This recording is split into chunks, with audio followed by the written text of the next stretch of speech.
começar sozinha, depois eu volto com vocês dois. Vamos lá.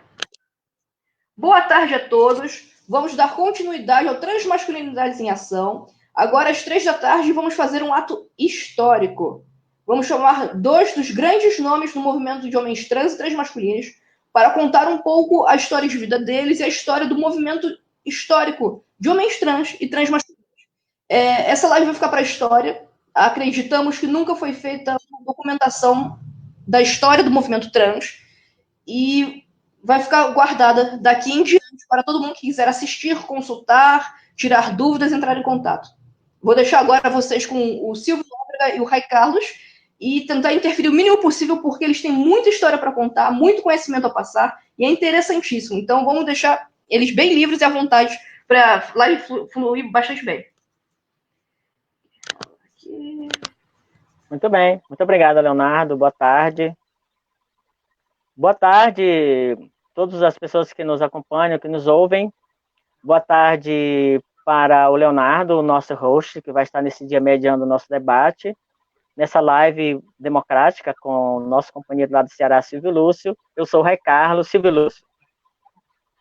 Boa tarde, Brasil, né? Boa tarde aos amigos, pesquisadores, acadêmicos, homens trans de diversas regiões do Brasil, ao meu companheiro do coração, meu camarada Rai Carlos, Leonardo, a gente chama de Léo, muito obrigado, a todos que fazem toda a equipe desse grande evento, que é um grande evento, né? O que nós estamos vendo é histórico e é um resgate não só da história dos homens trans, como também é uma forma de deixar na história situações, eventos e falas de pessoas que trilharam, que abriram caminho para a história dos transmasculinos, dos homens trans no Brasil. Um abraço, eu estou aqui à disposição para que nós possamos dialogar e possamos também contar a história de como o Brasil, há 20 anos atrás, 15 anos atrás, conseguiu abrir uma pequena janela com a palavra homens trans, depois transhomem, e vem modificando, e para chegarmos até hoje.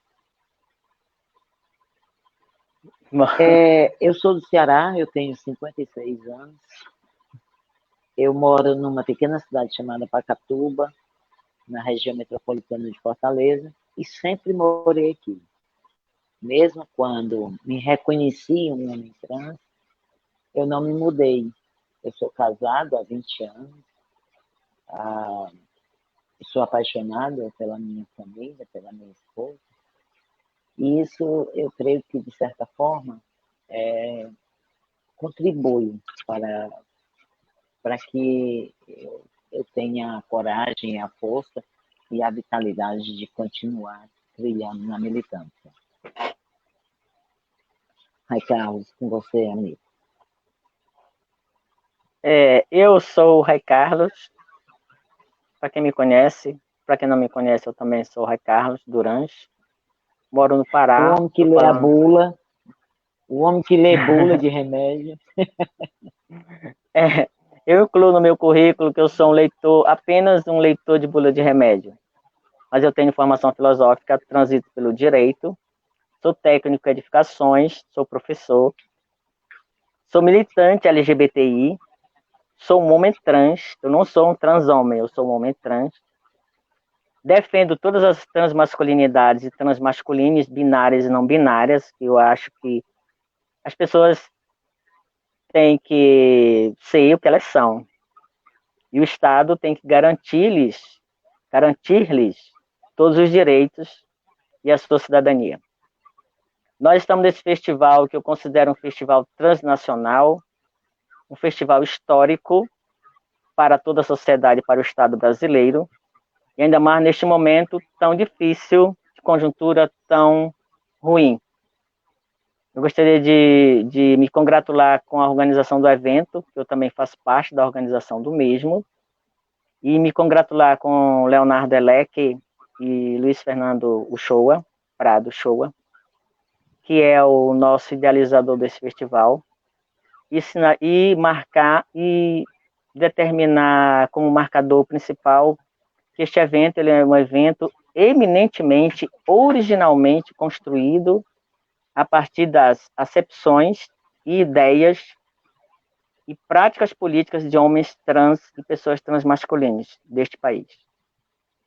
Nós, como homem trans, eu, como homem trans de 59 anos, ano que vem eu completo 60 anos, e falar vivo ainda, depois que eu atravessei uma ditadura militar na minha juventude, na minha infância, na minha juventude, não é uma tarefa fácil. Eu nasci em 1961 e o golpe militar fora em 64. Eu tinha 3 anos de idade. Mas eu tomei conhecimento dele com 11 anos de idade. Silvio. Olha, toda vida que eu escuto você falar, Raim, eu faço uma análise. Nós, homens trans, eu não queria dizer mais velho, né? Mas os percussores, né?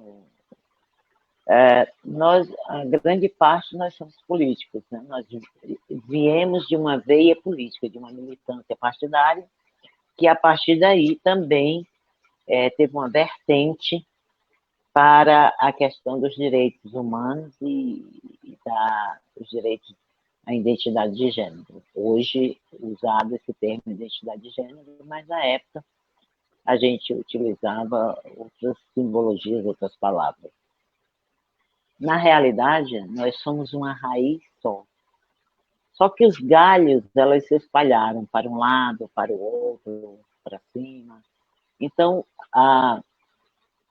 alguns se tornaram professores, outros não se tornaram nenhuma profissão acadêmica, mas isso não os diminui, não são menos por isso.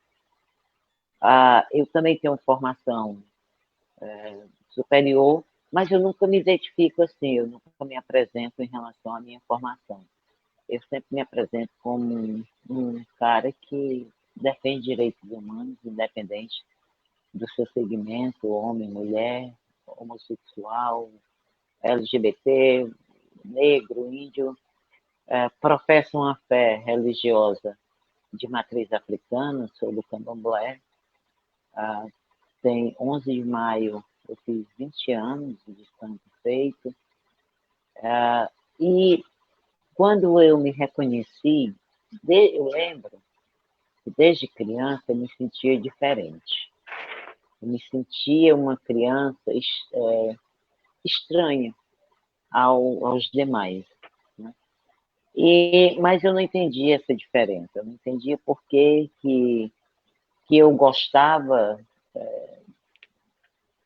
de coisas que as minhas coleguinhas não gostavam. Ao longo dos anos, eu fui crescendo e na minha adolescência me reconheci mulher lésbica. Porque eu não conhecia, não sei se o resto do mundo já conhecia a questão das transmasculinidades.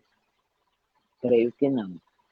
Somente após os 30 anos foi que eu ouvi falar a respeito de um transhomem nos Estados Unidos. E a partir daí eu comecei a pesquisar e reconheci que, na realidade, eu não era uma lésbica, e sim, eu era um homem trans. E resolvi assumir essa identidade de dentro para fora.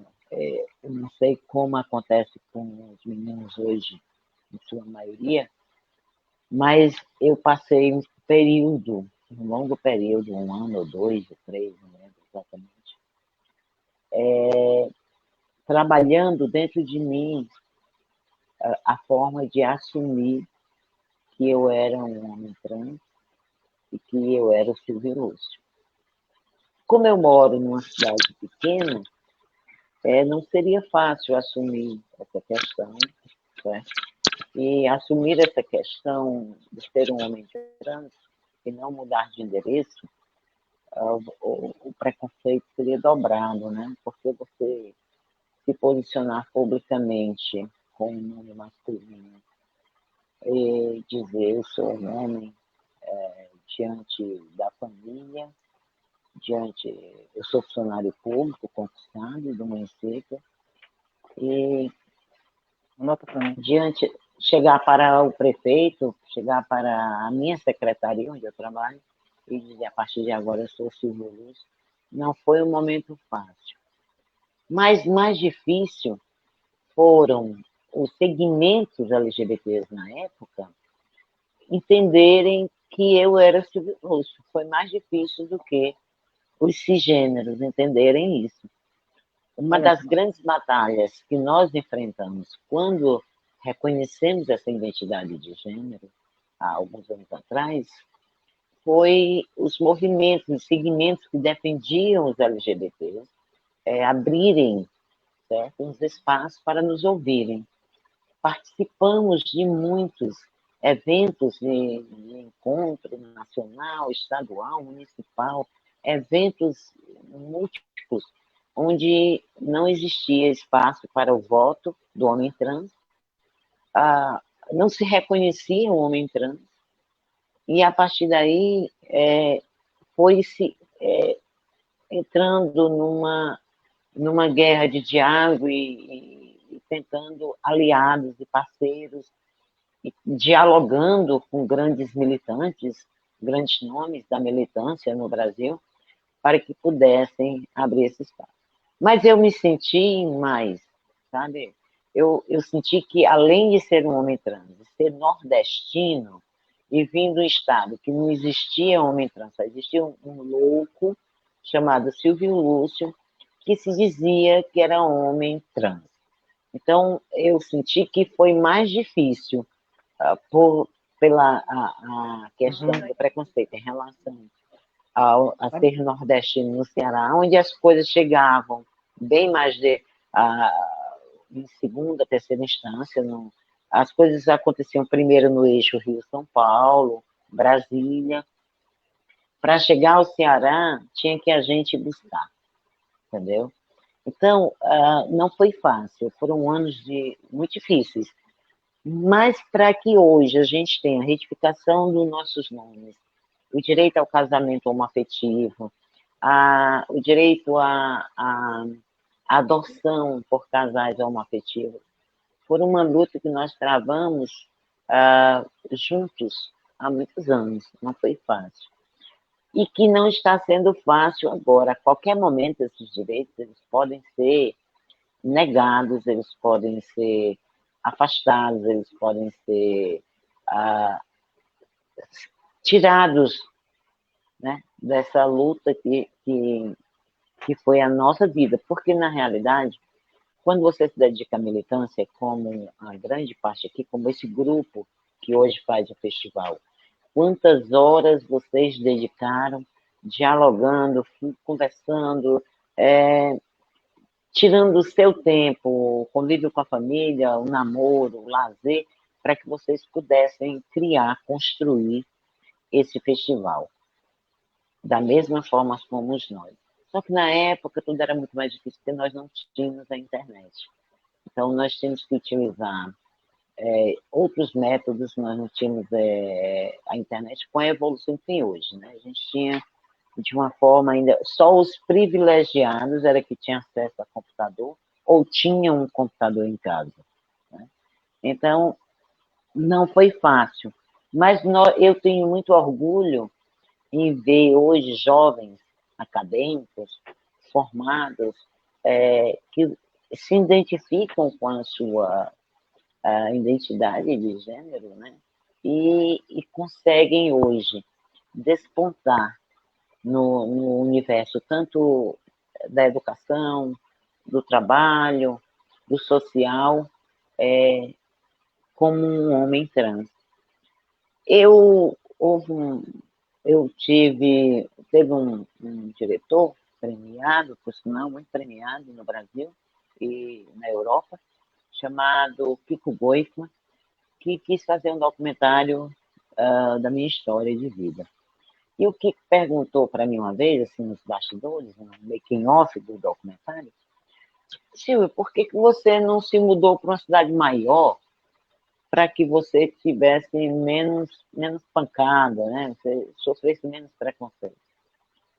E eu disse ao Kiko que a minha origem, entendeu? Não me permitia fugir a uma luta. E ser reconhecido no município onde eu moro há 30 anos, onde eu estudei, passei no concurso e tal, aquilo para mim tinha um ganho diferenciado. Certo? E nós aqui no Ceará, eu conheço 2 mulheres trans que, inclusive, já fizeram a cirurgia. E elas não querem mais ser chamadas de mulheres trans.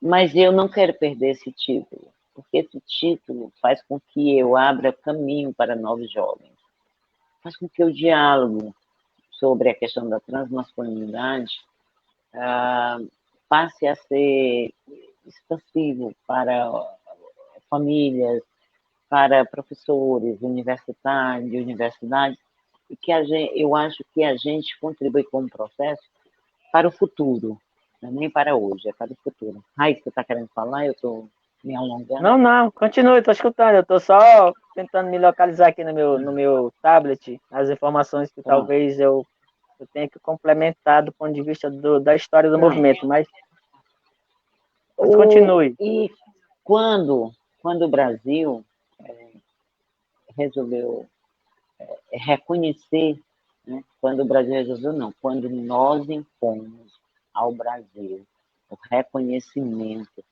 da identidade do homem trans nas letrinhas e no universo LGBT, nós tivemos momentos de difícil acesso às instituições, né? Por quê? Porque nós éramos em número muito reduzido. Porque assumir que era um homem trans nessa época era muito difícil. Então, nós tivemos assim, inúmeras dificuldades. Mas a vontade e a coragem de homens como Alexandre Peixe, Rai Carlos, Regis, o próprio Guilherme, professor Guilherme Almeida, o menino de Alagoas, eu esqueci agora o nome. Como é aquela menina de Alagoas? Leonardo alguma coisa também. Tenório. Não lembro. Pernambuco. Leonardo Tenório, Pernambuco. O próprio o Luke Palhano. Luke de Palhano. Pernambuco. Isso, que hoje está em Florianópolis. Nós tivemos assim alguns pequenos nomes que conseguiram alavancar, e essas pessoas, mesmo morando muito distantes, elas conseguiam vencer essa distância de quilômetros com a força da vontade de impor respeito a essa luta e direitos que nós tínhamos que ter. E hoje eu vejo um quadro ainda bem insustentável. Eu não sinto que nós tenhamos ainda uma segurança, uma estabilidade, tá certo? Em relação à luta. Eu acho que às vezes nós ainda estamos no final da fila em relação aos outros segmentos das outras letrinhas. Mas também nós temos que reconhecer que essa luta, ao longo desses anos, tá certo? Ela vem com alguns vácuos, alguns espaços. Por exemplo, eu queria que vocês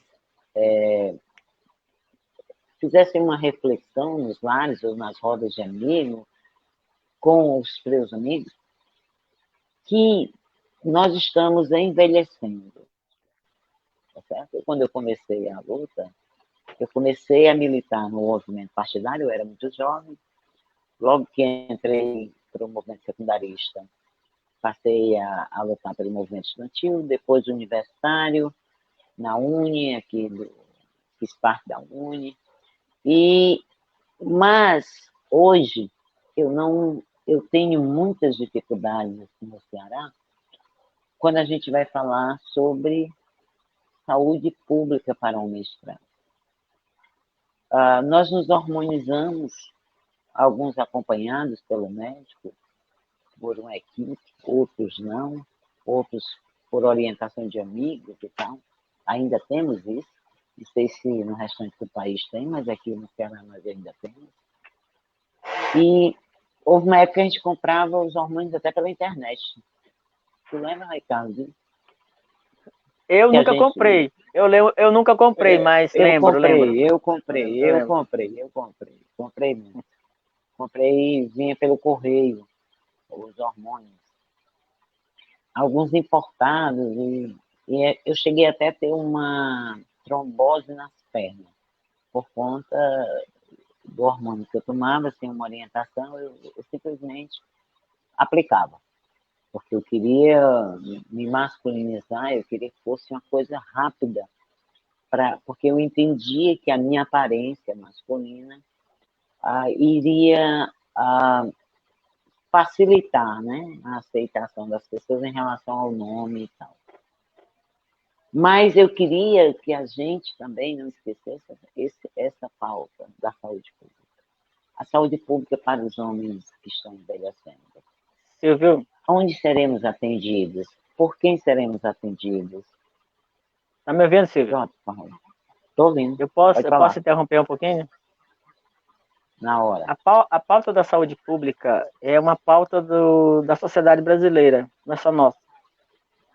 Imagina, por exemplo, eu sou conselheiro de saúde aqui de Marituba, no Pará, e a dificuldade de acesso à saúde é um problema, porque está no próprio Sistema Único de Saúde.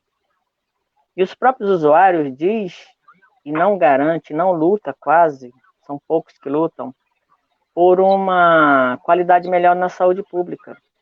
Procura saúde privada. Eu nunca tive saúde privada. Eu sou 100% SUS.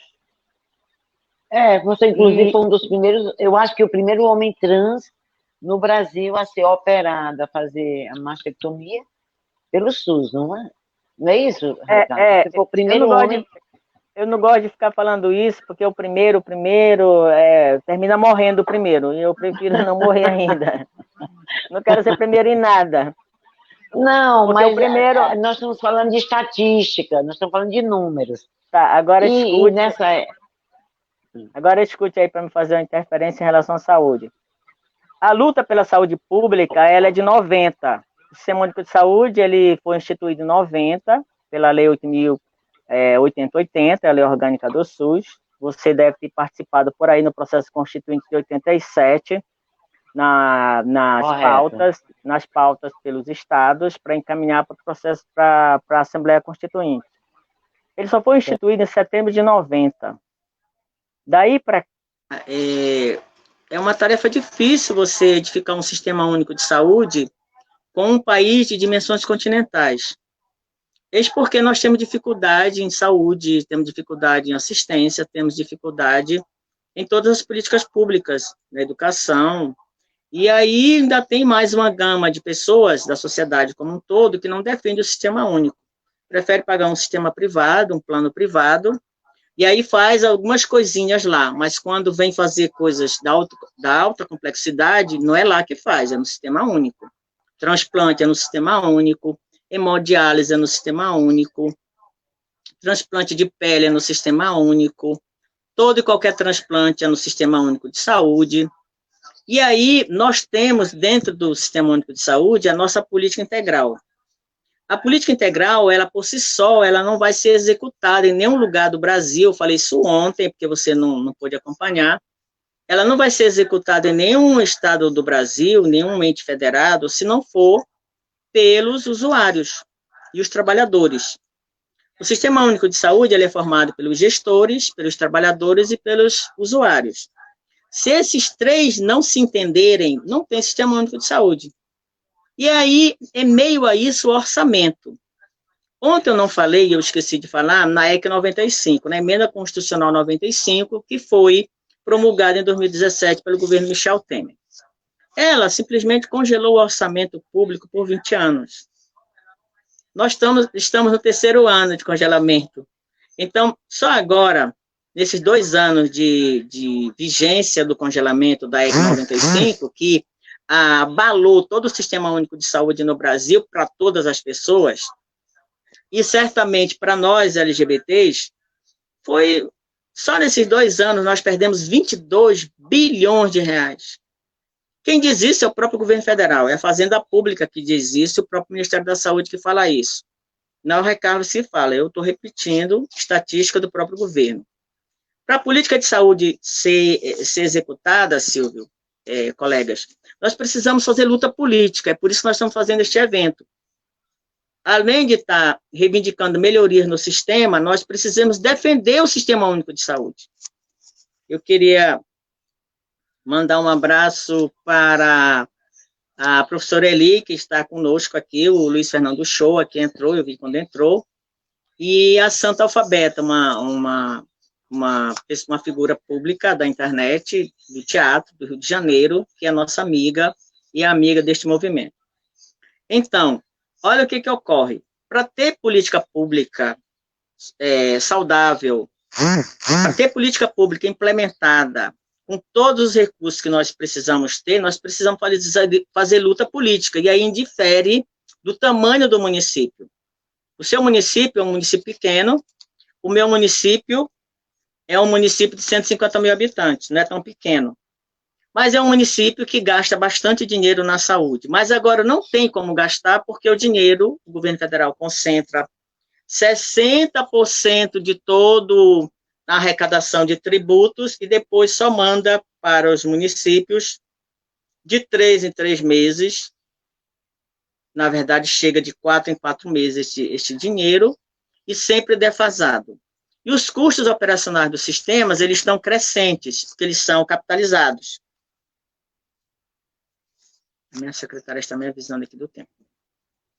Então, veja, esse seminário, esse festival, ele está servindo exatamente de balizador, de marco, como luta política para todas as transmasculinidades, todas as pessoas transmasculinas, de que sem luta política não há como dialogar com o Estado, não há como dialogar com a sociedade. Sem orçamento também não. Ontem eu falava que o Brasil tem 5.570 municípios, e ele continua tendo 5.570 municípios, e nós moramos no município. Nós é que temos que fazer a luta política. Cada um defende o seu. Quando eu te interpelei, exatamente no sentido de dizer o seguinte, as mulheres, eu moro num município de 150 mil habitantes, agora que as mulheres conseguiram fazer uma conferência de saúde da mulher, agora, o município tem mais de 20 anos de emancipado.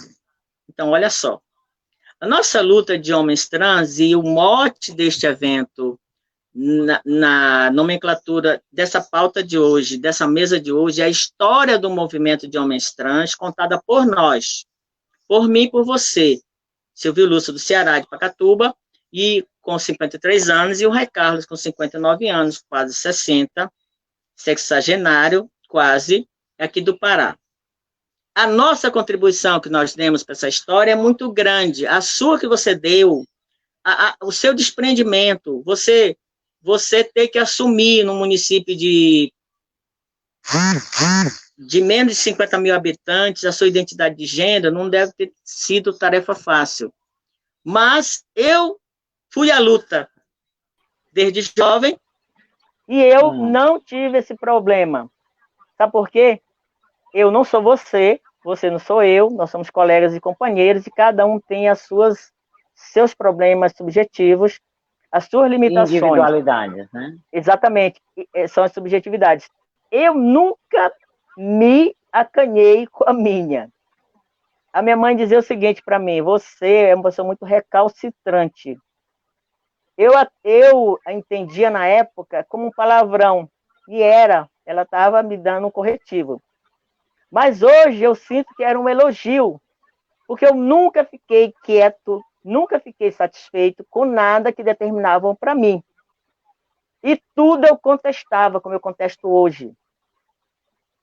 É por isso que eu não tenho dificuldade de contraditar, de contestar, de reivindicar, de me pautar e de perder. Eu não tenho esse Eu problema. entendo, Raikala, eu entendo e respeito você por isso. Mas deixa eu lhe dizer uma coisa. Nem todos. Hoje existe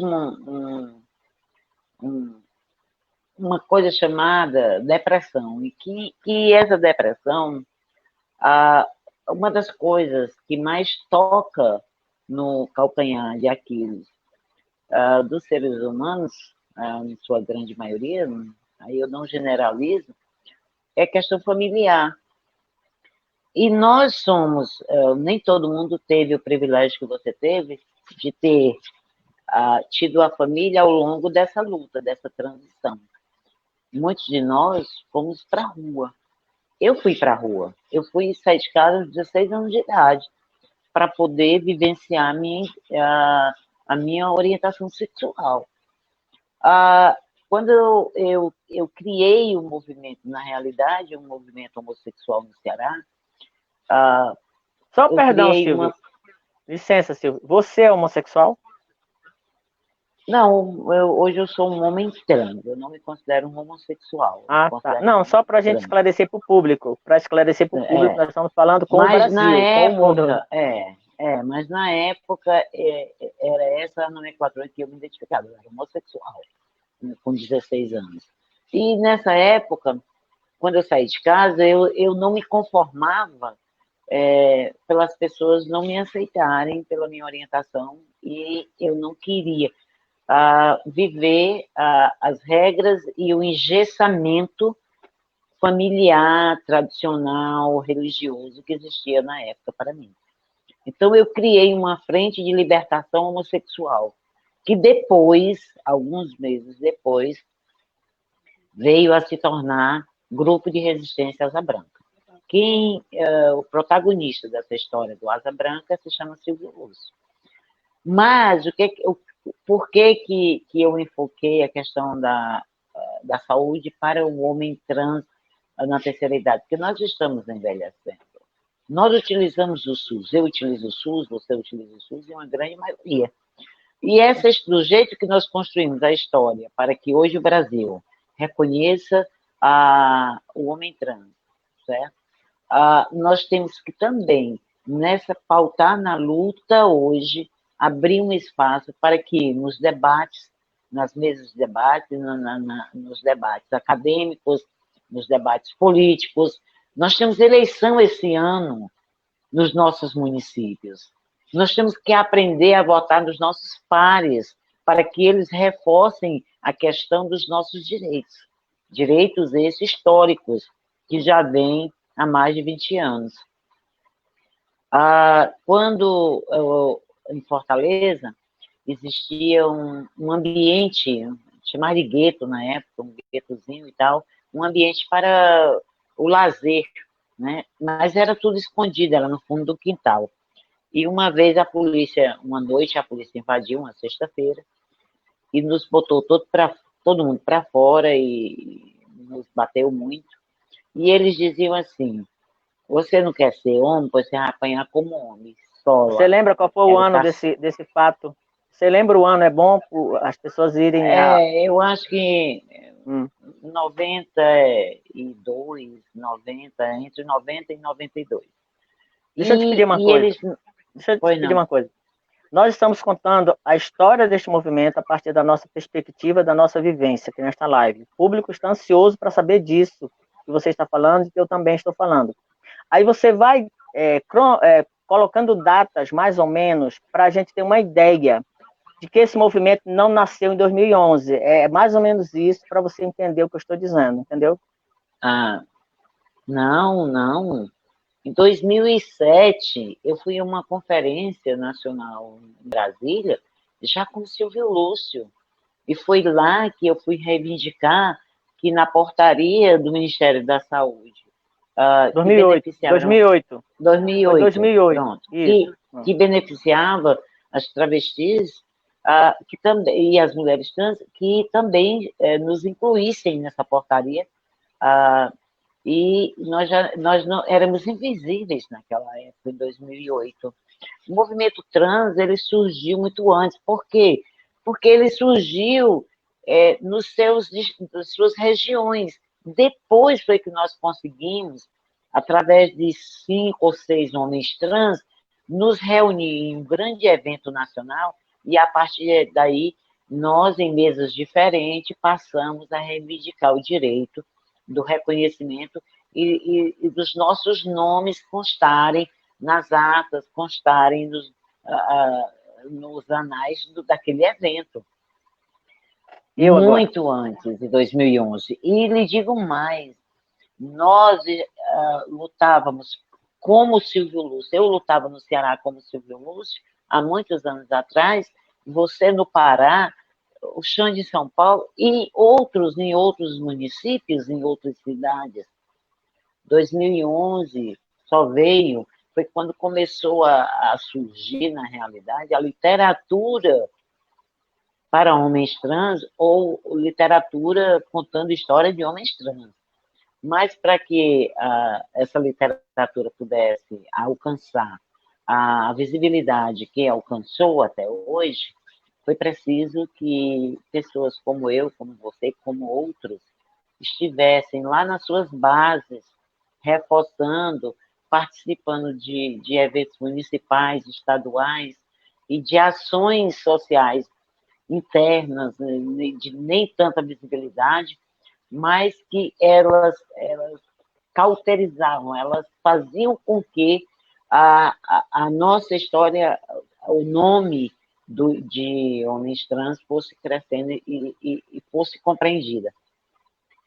As pessoas, até 2007, 2005, 2006, as pessoas entendiam o seguinte, Raí, elas achavam que eu era um homem que estava querendo ser mulher. Quando falava em trans masculino, homem trans, elas achavam que era um homem em transição para ser uma mulher. Uma mulher. A partir desses eventos e das participações públicas, da coragem de mostrar o rosto, de nos assumir para as famílias das nossas companheiras, pode abrir aqui as nossas próprias famílias, fomos nas escolas, nas universidades, nos ambientes públicos, nós tivemos a postura de assumir. Então, foi a partir daí que a coisa começou a desandar. Participei de muito programa sensacionalista no Ceará. Por que eu tinha necessidade de participar? Porque eu tinha necessidade de tornar público a questão da luta do homem trans no Brasil. Eu tinha necessidade de contribuir com esse processo. Por quê? Porque quando eu participava daquela coisa, eu deixava visível, audiovisual para as pessoas o que era aquilo. E muitas delas iam pesquisar, estudar e questionar. E, a partir daí, facilitava para as escolas públicas a questão do professor identificar um aluno, um adolescente ou uma adolescente, entendeu? Em relação à sua orientação de gênero. Que não é fácil. Nós tivemos aqui no Ceará muitos casos como banheiro, por exemplo, é uma coisa extremamente fisiológica usar um banheiro, fisiológico. Mas aqui eu falo do Ceará e sei que no Brasil tivemos muito esse problema, na questão de que as escolas não aceitavam que adolescentes trans utilizassem banheiros, o masculino ou feminino, intersexo. Né? Aqui nós tem uma cidade chamada Maracanaú, que em 2010 nós tivemos aqui eles são tradicionais por terem um grande São João que dura quase o mês todo. São 27 dias de São João aqui. Todos os dias nessa cidade. E Todo dia. existia muita violência. Existia muita violência em relação às noites dessas festas, porque os homens não aceitavam que as mulheres trans utilizassem os banheiros, as mulheres não aceitavam que os homens trans utilizassem o banheiro. Então, nós tivemos que fazer o quê? Nós tivemos que nos organizarmos enquanto movimento e fomos conversar com o prefeito da cidade de Maracanaú. Como Maracanaú é vizinho à minha cidade, eu, juntamente com o coordenador da diversidade sexual e um vereador aqui de Maracanaú chamado Capitão Martins, nós fomos conversar com o prefeito da cidade de Maracanaú para solucionar esse problema e diminuir a violência que acontecia durante essas festas de agressões físicas. E no ano seguinte, o prefeito colocou entradas, as portarias, entradas, para homens, mulheres e pessoas LGBT. E criou também banheiros para homens, mulheres e pessoas LGBT. Isso é uma luta municipal, é setorial. Creio que no Brasil, eu não conheço, agora deve ter, mas há 15 anos atrás eu não conheço cidades que pudessem ter esse tipo de situação. Mas existiu aqui em Maracanaú, está na história de Maracanaú. Por quê? Porque existia militância, existia um homem trans, que na época era só eu. Hoje nós já temos muito, nós temos o Caio Lemos, nós temos o Caio Silva, nós temos inúmeros meninos, o Rodrigues, que hoje faz parte da coordenadoria estadual da diversidade do estado do Ceará. Ou nós temos já alguns, mas para esses meninos hoje ocuparem esses espaços públicos, houve necessidade de que existisse alguém. Esse alguém fomos nós, entendeu? A minha mãe, Silvio? essa semana, aí me perguntou uma coisa. Tá me vendo, Silvio? Se eu nascesse de novo? Pronto. Oi. Termine o raciocínio para eu fazer um bloco falando em paralelo um pouco da história do Ray Carlos. Ok. A minha mãe, essa semana, eu estive, devido a esse luto, né, que nós estamos passando, eu moro numa cidade, ela mora em outra, mas eu estive muito frequente lá por conta do luto. E ela me perguntou assim, se eu nascesse de novo, se eu queria nascer tendo essa vida difícil de luta partidária, militante. Eu disse a ela que eu teria sem problema, que eu não guardo nem tristeza, nem remorso e nem mágoa. Eu, ao contrário, eu quero que o meu filho, eu tenho um filho de 1 ano e 5 meses, que é o amor das nossas vidas, meu e de Wisna, o Theo Lúcio, eu quero que o meu filho tenha orgulho, e quero que ele saiba que o pai dele é um homem trans, mas que todas as vezes que o sol nasceu, Silvio Lúcio saiu à rua, pronto para defender direitos humanos de pessoas que necessitassem da força e da coragem do Silvio Lúcio. A palavra é tua, Rai, fala. Ótimo. Você fez uma contextualização da sua gênese no seu local, no seu território, no seu município, no seu estado, da sua atuação como cidadão Silvio Lúcio, homem trans, LGBT e defensor de direitos humanos no estado do Pará, no estado do Ceará. Eu costumo dizer que a nossa história, a minha, a sua, a do Xande, a do Regis, a do Leonardo Manner,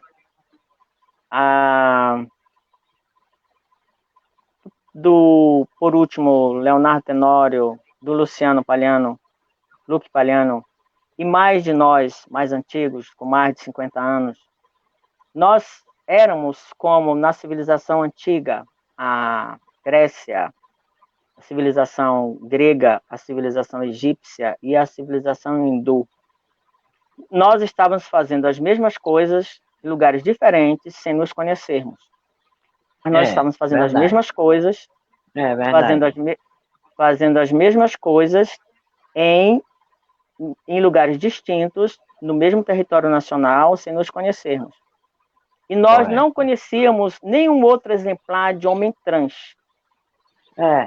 O primeiro, só me escute, o primeiro homem trans que eu tive notícia, que eu vi de carne e osso na minha frente,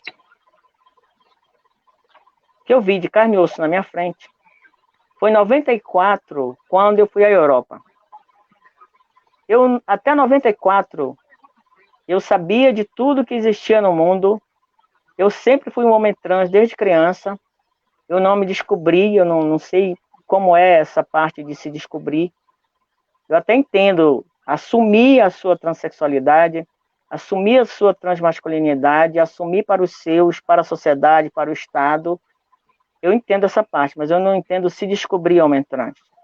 Essa é uma parte que eu ainda preciso ler bastante, fazer vários insights psicológicos, intelectual, para que a minha razão operacionalize esta formulação.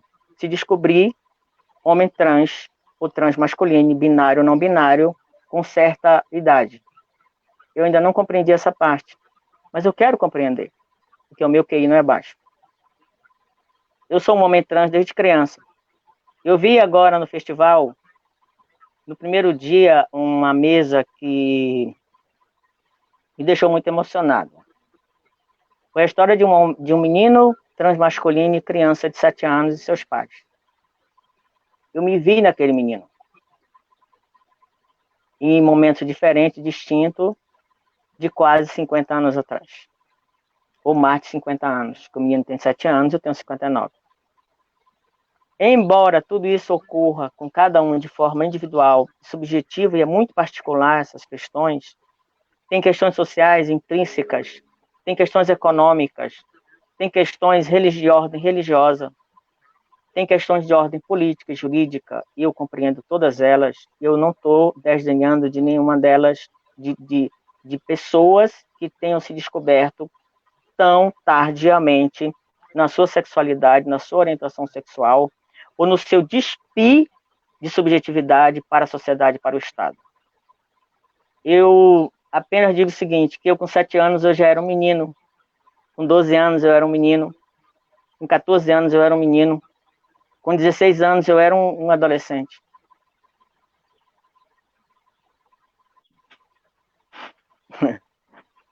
Essa parte é muito difícil para mim contar numa live. Mas eu não posso dizer as mesmas coisas que eu escuto de muitos relatos. Dos sofrimentos físicos, psicológicos, de forma direta, incidindo diretamente na minha psique. Eu não posso falar disso. Eu tive um outro meio social, uma outra vida e um outro direcionamento. E eu não tenho religião. Então eu venho desta origem. E eu atribuo essas facilidades exatamente a este meio. Eu não quero entrar em detalhes, porque não é fácil. Não é fácil para mim falar dessas coisas. Bom, mas eu sofri outras coisas piores. Falta de liberdade. Agora nós temos muita liberdade. Eu apenas digo o seguinte, que as pessoas não sabem o que é falta de liberdade. As pessoas que nasceram de 85 para cá, elas não sabem o que é falta de liberdade. Eu sei o que é falta de liberdade.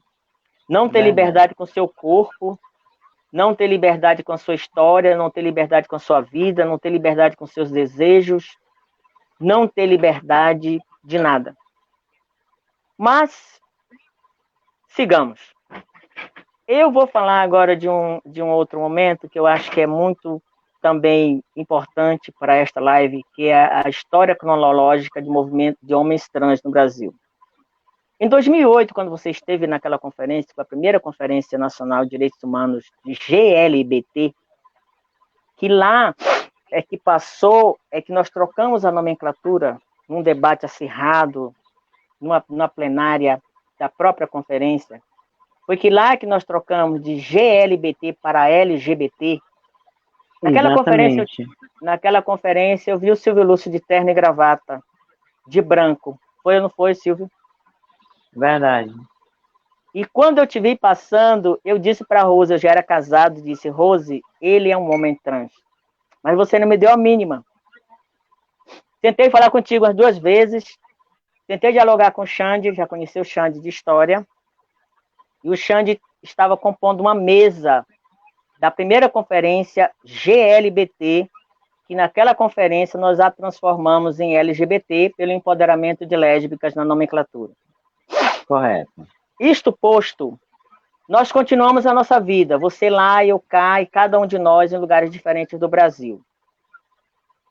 Em 94, antes um pouquinho, quando eu estive no Velho Mundo, morei um período fora do Brasil para me descobrir melhor.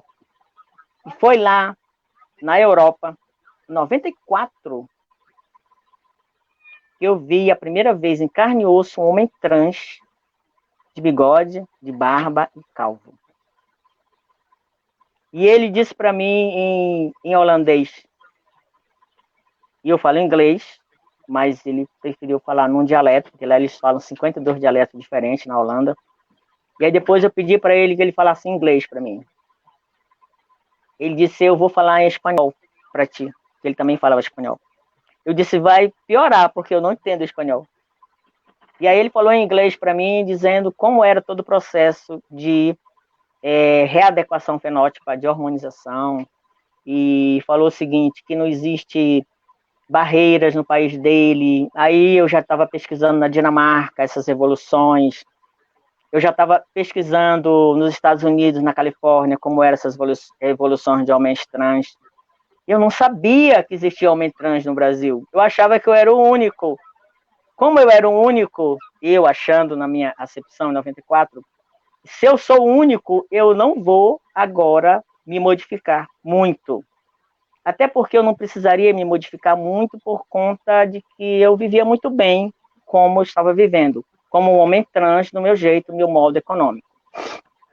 Então, só para as pessoas entenderem que tudo que nós temos hoje, precário ou não precário, ruim ou bom, nós temos que agradecer muito a evolução dessa luta política por mais pessoas que foram surgindo no Brasil, se assumindo como pessoas trans ou transmasculino, do jeito que você encarar, binário ou não binário, hétero ou gay, ou pan, ou qualquer outra orientação sexual, que a orientação sexual só diz respeito a cada um indivíduo, que é muito singular. O que as pessoas precisam entender é que essa luta ela não surgiu em 2011. Ela não começou a existir em 2011. Nós já existíamos sem saber o que estava acontecendo com cada um de nós. Mas eu quero acentuar na minha fala, e já te dou a fala, Silvio Lúcio, que nós estávamos na política. Eu na política e você. Em 84, eu participei da campanha das diretas já. Eu também participei. Você participou no Ceará, depois você fala. Você só me escuta um pouco. Você participou por aí, eu participei por aqui. Eu fui preso na época da ditadura. As pessoas acham que isso é pouco. Eu fui preso como eu era, homem trans. Eu não tinha segurança nenhuma jurídica, nem do meu corpo, nem se ele seria violado ou não.